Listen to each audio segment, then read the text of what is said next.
नमस्कार। आज जो कहानी प्रस्तुत करने जा रहा हूँ उसका शीर्षक है मुश्किल से बची जान। कमल किशोर शर्मा जी 20 दिन अस्पताल में भर्ती रहने के बाद आज कुछ अच्छा महसूस कर रहे थे। हालांकि शरीर बहुत कमज़ोर हो गया था, खुद से चल फिर नहीं पा रहे थे, फिर भी पहले से कुछ स्वस्थ दिखाई दे रहे थे। इन 20 दिनों में उनका 11 लाख रुपया खर्च हो गया था। उनके पास तो इतने रुपए थे नहीं, परिजनों मित्रों ने ये पैसों की व्यवस्था की थी। उनकी पत्नी जब से वे अस्पताल में भर्ती हुए थे तब से लगातार वहीं थी। उसका खाना पीना सोना उठना वहीं पर था। अस्पताल की एक बेंच ही उसका ठिकाना बन गई थी। इन 20 दिनों में उस पर जो गुजरी वो किसी दुश्मन के साथ भी ना गुजरे।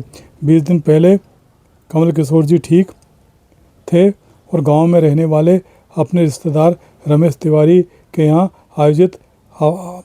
आयोजित उपनयन समारोह में शामिल होने के लिए गए थे। उनके साथ उनके मित्र रवि शुक्ल भी थे। गांव भोपाल से 50 किलोमीटर दूर था और सड़क से 20 किलोमीटर कच्चे में सूखे मौसम में एक बस चलती थी जो बारिश में बंद हो जाती थी। लोग घोड़े और खच्चरों का प्रयोग परिवहन के लिए करते थे। वे अपने मित्र शुक्ल जी के साथ मोटरसाइकिल से गए थे, लेकिन वहां जाते ही घनघोर बारिश हो गई थी, जिससे कच्चे रास्ते पर मोटरसाइकिल चलना भी बंद हो गई थी। समारोह अच्छा भला चल रहा था। शाम को सबने भोजन किया था। इसके बाद अचानक शर्मा जी का जी घबराने लगा, चक्कर आने लगे। वे पसीना पसीना हो गए। किसी को समझ में नहीं आया कि अच्छे भले शर्मा जी को ये क्या हो गया है। तभी कोई गांव के एक झोला छाप डॉक्टर नंदलाल को बुलवाया तो शर्मा जी को देखते ही समझ गया कि उनका इलाज उसके बूते से बाहर है। उसने इतना ही कहा कि इन्हें जल्दी से जल्दी शहर के बड़े अस्पताल में ले जाओ, इनके प्राण संकट में। श्री शुक्ल जी शर्मा जी को हिम्मत बंधा रहे थे। घबराओ मत, सब ठीक हो जाएगा। शर्मा जी को बेहोशी छाती जा रही थी, पर वे किसी तरह अपने आप को होश में रखे हुए थे। यह खबर गांव में भी फैल गई थी। गांव कोई ज़्यादा बड़ा नहीं था। खबर सुनकर एक ग्रामीण चंपललाल शर्मा जी को देखने आया।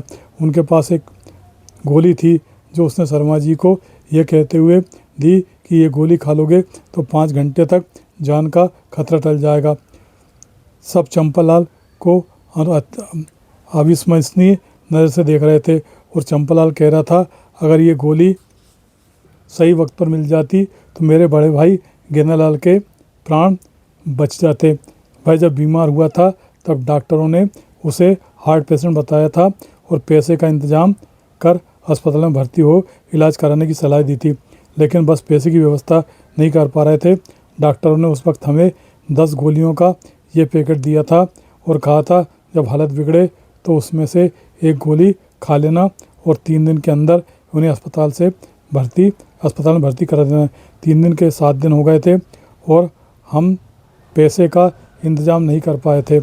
इस पत्ते में आखिरी गोली बची थी, लेकिन जब गेंदालाल की तबीयत बिगड़ी तो ये गोली हर जगह ढूंढी पर कहीं नहीं मिली थी और 1 घंटे छटपटाने के बाद मेरे भाई गेंदालाल के प्राण पखेरु उड़ गए थे। बाद में ये गोली पत्ते के साथ चूहे के बिल में मिली थी जो हमने संभाल कर रख ली थी। इनमें भी उसी तरह के लक्षण दिखाई दे रहे हैं।